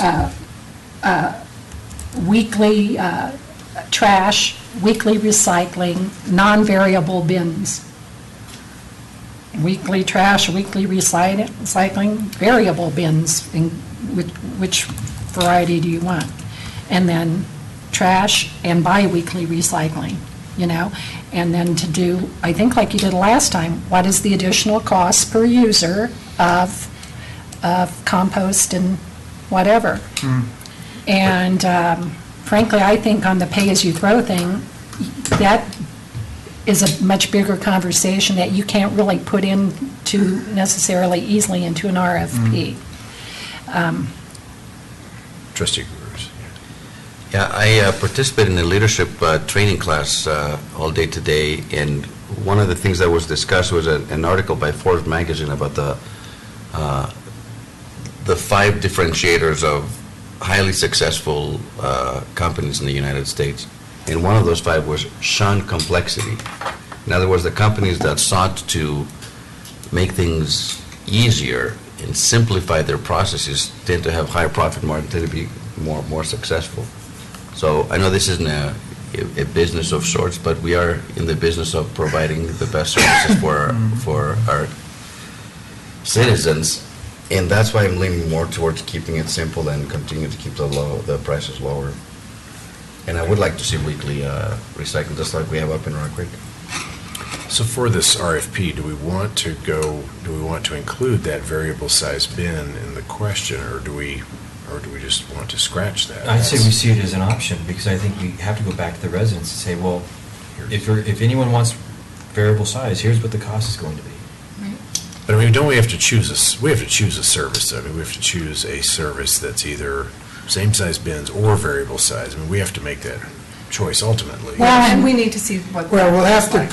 put together how we're deciding this and decide what's the best value, and that's part of the choice. And Okay, so we do want to see. Well, I but like what it. is your starting size bin? Deb's right. These are smaller households. Right, so to have 96 gallon as their standard trash bin. I'd love to have a 32 gallon Maybe myself. the wrong starting size. So if you have one size of bin, non-variable, I'd love to see it investigated whether or not that has to be 96, or it can be, maybe be 60, whatever 64, whatever. is between 96 and 48. Well, I mean, yeah, typically you see 32, 64, and 96. The 64 is the one you're thinking. Maybe 64-pound bins as a standard should be explored. I would recommend a little bit of market survey before we did that, to make sure we weren't precluding. Are we at 90? Competitors. What size are we at? That 90? Each customer has a 96 Okay. trash and 96 recycling. I think going to a smaller bin as the standard size, you're going to get a lot of pushback. I mean, yes, some of these houses are smaller, but I lived in Sagamore, and I know there's 4 or 5 and more bedroom houses there, and there's some houses with a lot of people, and you absolutely generate trash for a 96. And I think, yeah, it's a nice convenience if you have less space and have a smaller bin, but I think at the end of the day, it's about how much you're putting into the bin. And, some weeks you generate a lot of trash, and some weeks you don't generate much at all. And That would have been this is why I wish we had had this discussion before we put the survey out, because it's an easy question to ask. Do you prefer 96-pound bins, or 64-pound bins, or 48-pound bins? Gallons for trash, for recycling. 96 pounds would be pretty heavy to push. And we could have gotten that feedback. But honestly, I don't know that most residents even know the size of their bin. I mean, Well, maybe point out, current size you the now current is- size is 96. I have gotten several complaints over time from Sagamore about 96-gallon bins that they, this was solved by the flexibility of the current provider. They can't store them in their garage, and then to put them at curbside and whatnot, they're just big and unwieldy. That's where that came in. But I would have liked to have seen a question on the survey that said, have them rank what is most important to them. Cost, Size. flexibility, size, the environment, whatever. And I am with what I'm hearing from all you guys, that I think number one most, Phyllis, you got to give us your viewpoint, as a person affected, is cost. Isn't that what we heard last time around on this? One other thought I had on pay-as-you-throw, because you said we have to have the policy discussion, and I agree with that, and taking the step forward on a policy issue like this on the backs of 300 residents, and it doesn't affect the other 11,000, that doesn't, it's not much of a policy step. Right. By the way, I agree with the mayor. If we provide the 64, I can foresee the opposite problem. I have too much trash and I don't know where to put it. Now it's overflowing and it's on top of that garbage can. That would be even worse the scenario than having a 3/4 full 96 Well, gallon. with 64, you have to have weekly recycling based on the But what I'm kinds saying is of- the families that have 4 or 5 bedrooms, that have multiple people there, that may not be enough, and then you have an addition. I'd rather keep it, and I'm not even talking about windy days. It's all covered up. So I'd rather have a little bit bigger, and maybe they're 3/4 full, and that's okay. Yeah, but Sandy, your point is well taken. I mean, if you what is people's preference? But I think what people, we don't know that, but what people have gotten used to is the 96. That's what they've gotten used to, and the price. And you go and changing that to the smaller. Well, I'm totally in agreement with simple, and there can be a cost. If you wish to switch to a 65 4-pound thing, your cost, a gallon, your cost is $25 or whatever. A one-time cost that compensates. They can come up with a menu of costs, a base cost plus, a menu that. I mean, we still get to pick, Yeah. even if we have, that there's some variety of what they give us back in terms of prices. I mean, our current contract has the standard service. Right. But then they have additional costs to customers if they choose. Right. Like curbside or yard pickup or big bulk item pickup, big item pickup. And those are all listed in the contract. And so, we might be able to do something, as Trustee Pennington said, where if they want a smaller bin, there's a cost for that. We can talk to them. How do you adjust your billing process for all of those variations? How do you? Yeah, I mean, that's an excellent point. We have to be in good communication with Waste Connections as far as, I take that back. We have the standard service, that's direct through the town, on our utility billing. And then anything in addition, like a bulk item pickup, that's directly with the Waste Connections and the customer. That's great. And the town's not a part of that. What if you got into varying prices for bins that changed and could be changed? You'd really Right, so the way it happens now is there is some I flexibility see by movement in the back of the room. There's some flexibility He's by up. the contractor currently to where if somebody really wants a smaller bin, they'll make that exception, but the price stays the Base same, rate, $9.65. So, Even if it's smaller. And Why that's would you wanna simple. do If you veer from the base contract, Waste Connections bills it separately, That's, to me, that's easy. Mark, did you have something to add to Yeah, that? just one additional point. Thank you, Matt. Martin Toth, town staff. For the purposes of billing, given the fact that we are a small staff and we would have to coordinate different prices for different individual residences, the point that the town manager made earlier about having an enrollment period, most likely over the first quarter or the first month or two of the year, would be the time that our staff and our finance staff would coordinate closely with the vendor to figure out what somebody's billing rate for their individual container is going to be. But they'll have to pick a cart size during that first quarter, and then that'll be their cart size for the year, because ongoing month-to-month changes would be beyond the capacity of our current staff at this point. I mean, overall, is this working or is this broken? I think it's, well, It's not I broken. think it's working. It's not broken, that's what I'm saying, so why are we Yeah. complicating it? So if we got enough for, Okay. Other than I want to complicate it and ask in the bids for weekly recycle. If we can achieve weekly recycle. I think that's fine, I don't have, agree. that's not complicating, as a matter of fact, I think having something weekly is simplifying it, so I'm okay with it. And I have to take issue with what you said there, Martin.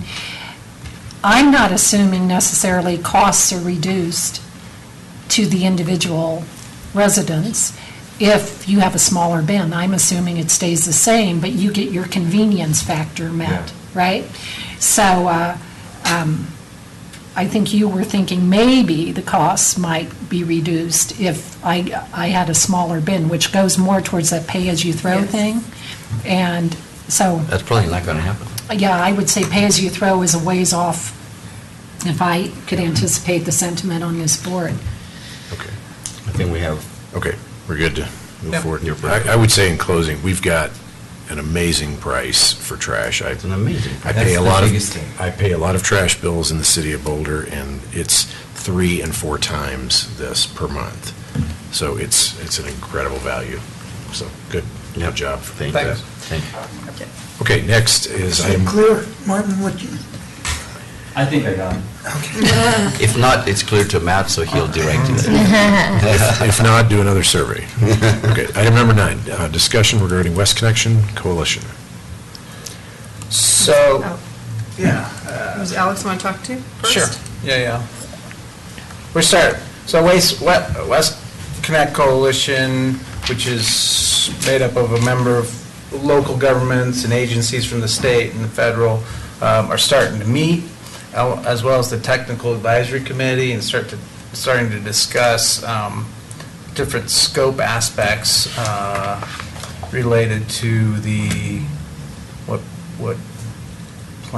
planning environmental linkage study.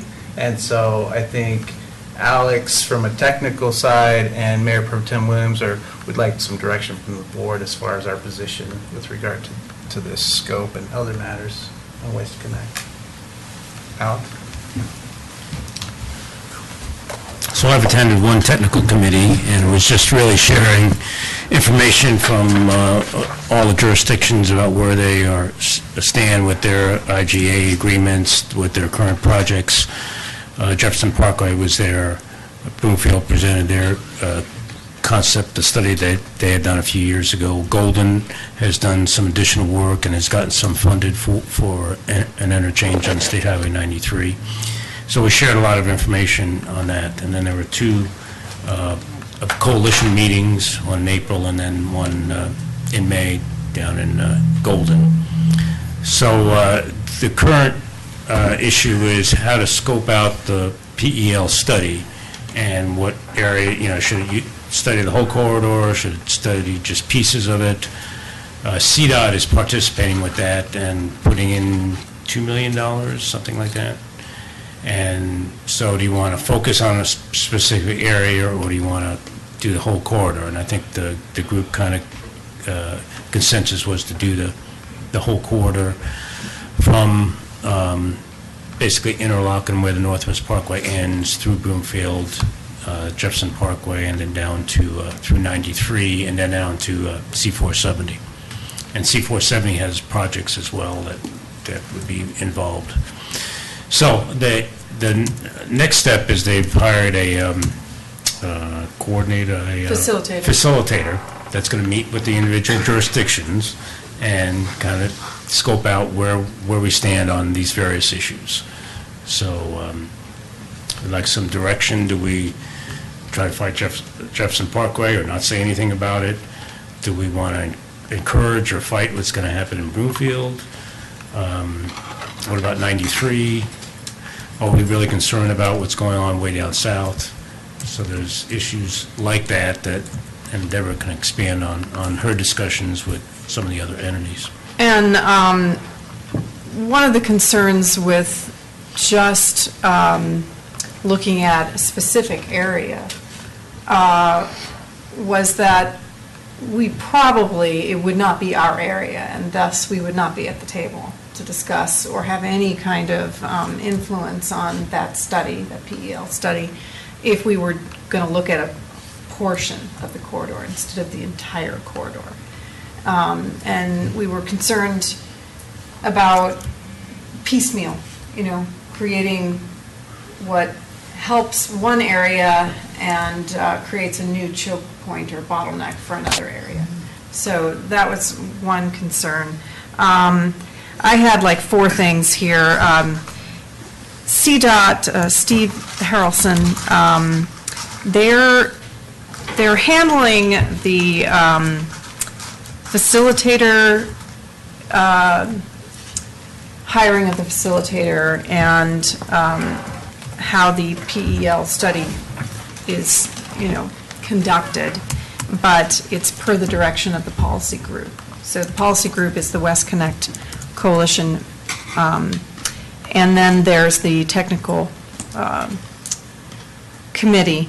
And it was determined, and now I'm moving on from CDOT to the facilitator, it was determined that the technical group also would like to have a facilitator. And so the policy group first were picking what facilitator they felt would be the most neutral facilitator, which is CDR Associates, Jonathan Barch.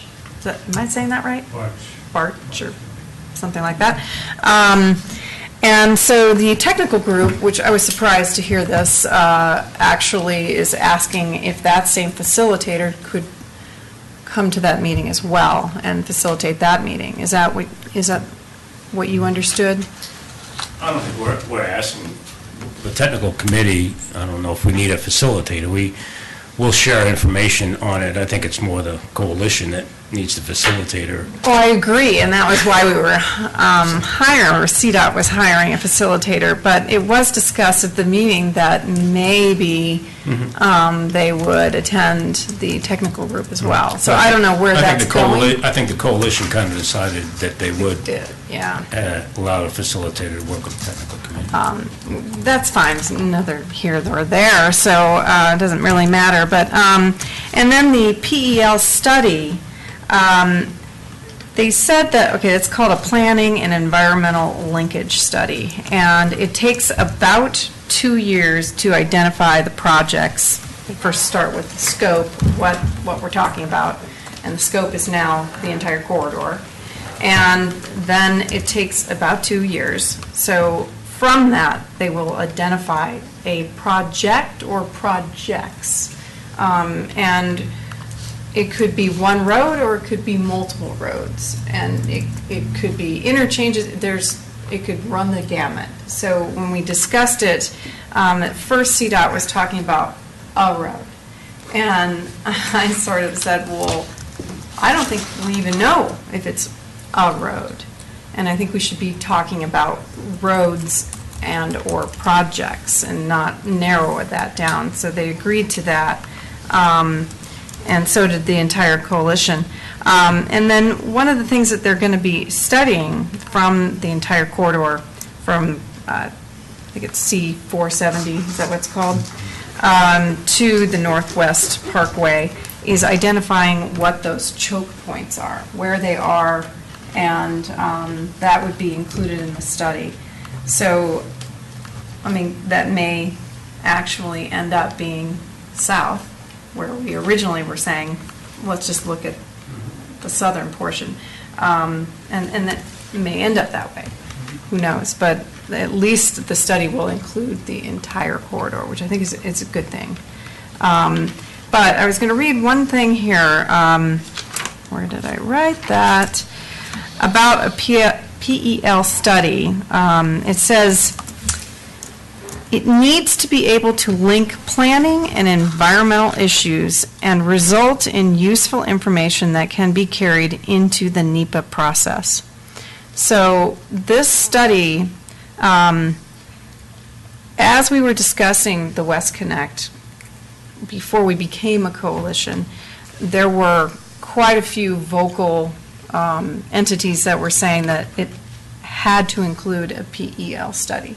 And there were other entities that were not very happy about that because they felt, well, we've already studied it. We already know what we want to do, and that is not the case.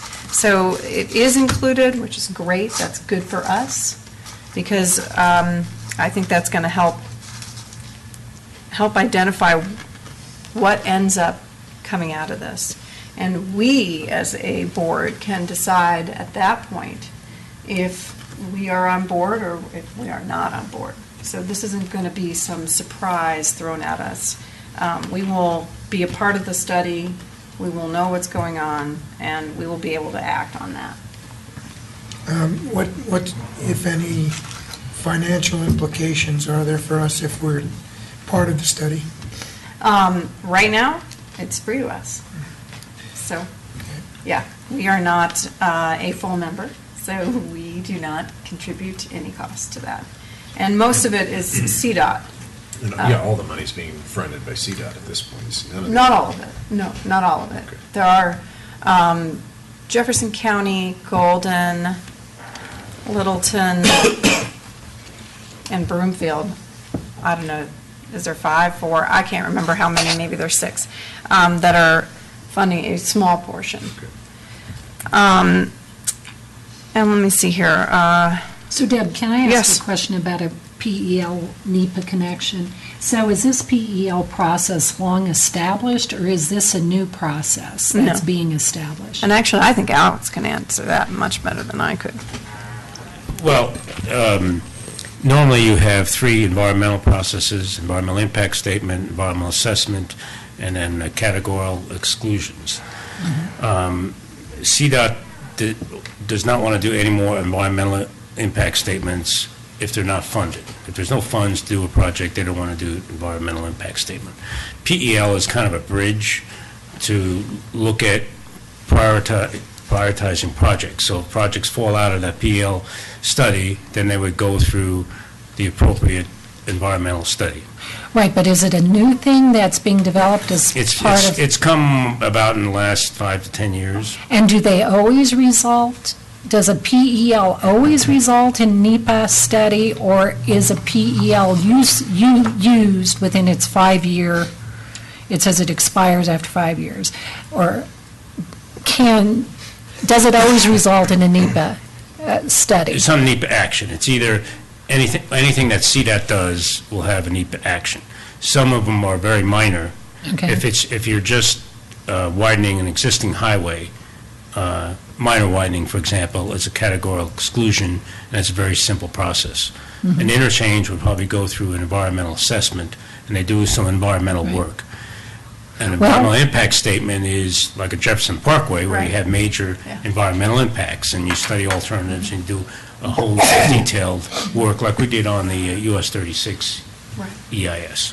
This flow chart that's incorporated says a PEL description in our thing. There's a flow chart on the bottom of that it always does lead to NEPA. You know, it goes like this, and at the tail end is always NEPA, so.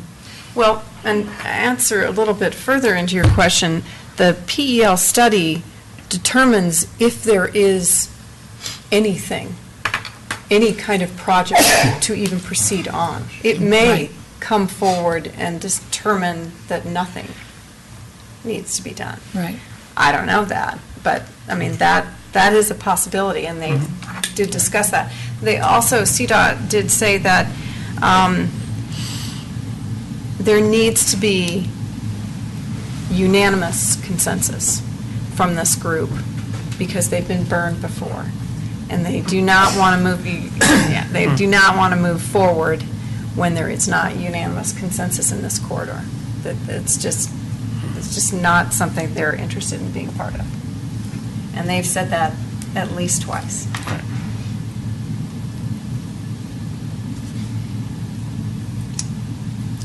Either you're a part of this, or you are not. Trustee Pennington. I would like, in item 9, the second item on that says meeting number 7, agenda 5/20/2015. And as I was reading the goals stated in the second paragraph of that, it says, in fulfillment of its mission statement, the coalition has 4 overarching goals for the West Connect corridor. First bullet point, develop and evaluate options for the C-470 Segment 2, 6th Avenue, and State Highway 93, Jefferson Parkway, and Interlochen Loop corridors. Second bullet says, reach consensus on technical solutions for those same corridors. I said earlier tonight, and I'm going to repeat something I went on the record that I said in executive session, it really troubles me. Every one of those other areas, I believe, is an established roadway. Jefferson Parkway is not an established roadway. And the more we allow it to be inculcated into the parlance as if it is an established roadway, the more it will be viewed as a made decision. And I believe the appropriate way to refer to anything regarding Jefferson Parkway is completion of the Beltway, potential completion of the Beltway, the regional Beltway. We don't know, do we yet know that this Jefferson Parkway is a specific set of plans in front of us that has been dubbed the Jefferson Parkway. It is not a synonym for completion of the Beltway, which may have 15 different solutions, any one of which might be approved. So I'd just like to go on record and put out there to you guys, you too, that I disagree with using that Jefferson Parkway designation as if it's a done deal. And I can tell you that we had multiple meetings of arguments about just that. And a portion of the room was trying to strike that out. And that did not occur. Well, I thought we were after unanimous consensus, so if anybody That was disagrees, before- why is this in here? That was before the coalition even began. So you either, you... Well, I think we as a community need to... You're either a part of it or you're not. To put forth the idea that Jefferson Parkway is a concept. It's not an approved transportation project. You're definitely preaching to the choir, no Right. question. But- And that we...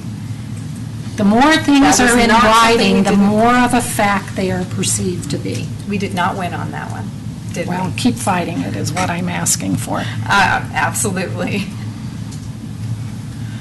Is that how everyone else feels? You want that? I would agree. I would agree with Take it that. out. I think the issue here is improved transportation of that whole corridor, and I think the way I read it is the Jefferson Parkway was the early attempt to do that, but it failed for a variety of reasons in its past form, and now it's kind of hanging on through this process. But I don't think it will ultimately be done in its previous form. So Right. You believe that? I believe it will not be done in its previous Right. form. I will believe it will be incorporated into some new form. That's I'm hopeful some it will be. Good optimism on your part there. We hope. Well, in order to achieve that consensus, it You're will right. have to be. That's true, for at least this coalition, Yes. until it... So do you need any action, further direction Just from the board? Full direction. That's what it would be great for both of us. How does the board feel, and what do you want us to be conveying? Do we want to be sitting there fighting it the whole step of the way? Do we want to be part of collaboration, yet have some caution there, or how do we want to? I would say collaboration with caution would be my description. I would not say fighting it is going to get. Well, and we have to recognize, apparently, other entities in West Connect are coming with pet projects. If JPPHA is coming with the Jefferson Parkway as currently conceived in their pocket, we can come with opposition to the Jefferson Parkway as currently conceived in our pocket. We don't have to be embarrassed by that or shy about that. And you know what? We can pull that card when we need it. Right. But I agree that collaboration is always a good thing. I thought this was a consensus-based group, which was hopeful at a certain point. I'm losing a little bit of hope every time we talk about it. But, and I think we're on the right track with this regional approach, talking about choke points, et cetera. But we also need to recognize that certain roadways, and Jefferson Parkway being one of them, is economic development. It derives largely from economic development. You have thousands of homes that have gone in Candelas and Whisper Creek and all those on Indiana that need a way to move, right? And if Indiana was a poor way to do that before, it's certainly a poorer way to do that now, given several thousand more homes out that way. So it to me is a little naive not to recognize economic development because we know that. We know when we were building Superior Town Center, we cared whether or not 88th is connectable, and we cared whether or not we had the highway. Can I ask Alex something based on what you just said? Golden did a study. In fact, they kind of talked about that study.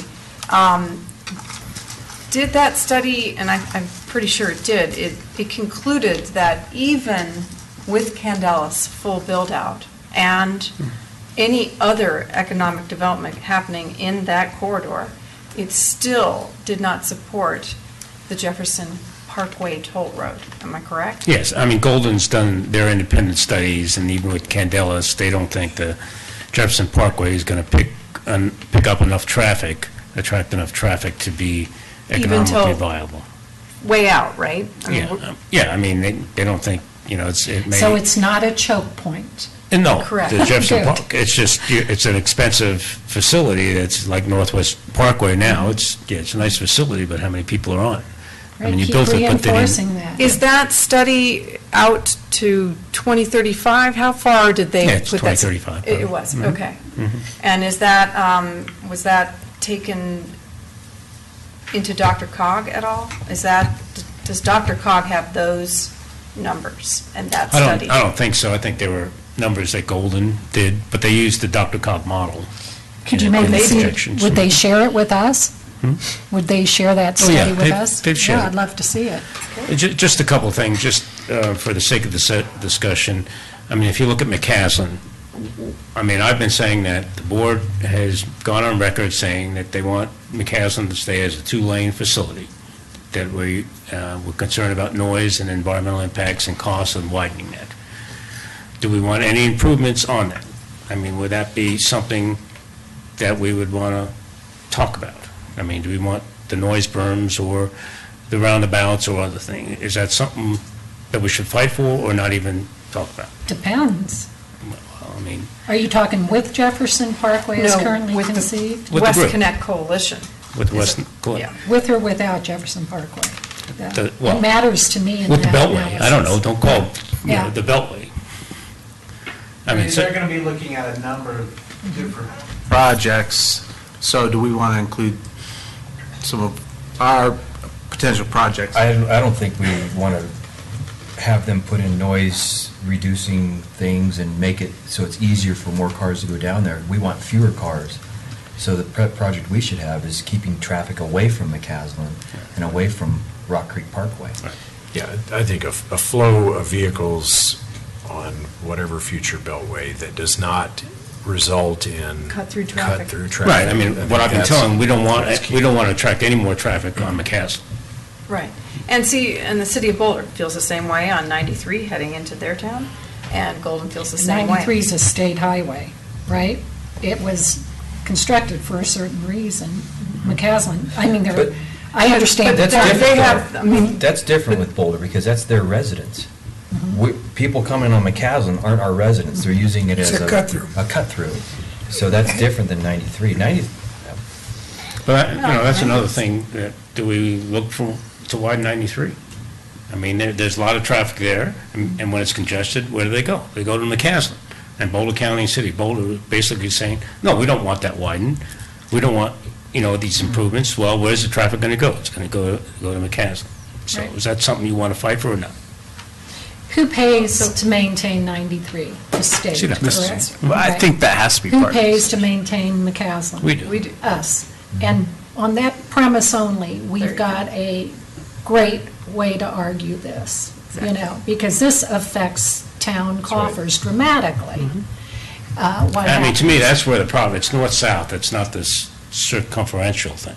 If you look at 93, if you ever driven on 93, at times, it's bumper to bumper. And they're not, Boulder County and Boulder is basically saying, no widening. And when they do that, the traffic, may be coming over to McCaslin. So those are a couple of options. What about Broomfield? Do we want to encourage the high-speed connection from the Northwest Parkway to 128 to try to get traffic off of McCaslin? Or do we want to not fight that? We don't want to facilitate that because that may encourage Jefferson Parkway. So how do you want to go yeah, on? that's my fear, is that if we go that route, then we're saying we're Exactly. somewhat okay with Jefferson Parkway, and we're not. And we're The preparing point- for it. The point that we start making that argument is when, if Jefferson Parkway actually is going to happen, then we come back and say, this cannot improve or increase any traffic through the town of Superior. But until that point, I would never say that, well, we would consider, as long as you don't let an off-ramp there at Indiana. Would consider. Don't want that to be part of our discussion right now. That's right, we don't want that to be, we're not entertaining that in the discussion right now. And I wouldn't even go there. It seems to me, every chance we have, we should encourage options that will direct traffic away from McCaslin, and that may include. That's what I'm saying, that's an option to try to get traffic away. I think My fear is that Jefferson Parkway is built, and that isn't approved, so now we have traffic coming through McCaslin and not going through Broomfield, I mean, where it's... Seems like anything that's a connection that is part of a beltway or a position, be it Jefferson Parkway or some other beltway, does not include an interchange that facilitates getting to McCaslin rather than just connecting to Highway 36 and the Northwest Parkway. In 93. In 93. And 93. Well, I mean, my question is, regardless of what happens with a beltway, I mean, if the result is the same usage as Northwest Parkway, you know, I think it'd be interesting to look at the side streets all around the Northwest Parkway. You know, those communities have probably, are still having gridlock around their local streets because of the $7 toll. So even, you know, we talk about, well, you know, do we not want this beltway? Well, even if the beltway's built, you know, I mean, that's, you know, it's got to somehow make sense to get cars off of these side streets. Otherwise, what have you accomplished? Absolutely nothing. Right. You've got an created expensive, more you've got an choke expensive facility, and you've still got your choke points. For a few cars. For a few cars They don't mind paying. for a few cars that want to pay for it. And actually, I mean, Boulder County did ask, you know, do you want McCaslin to be part of the discussion early on? And I made my point thinking that the board would agree. We do not want McCaslin on the table at this point, in this juncture. We're not going there.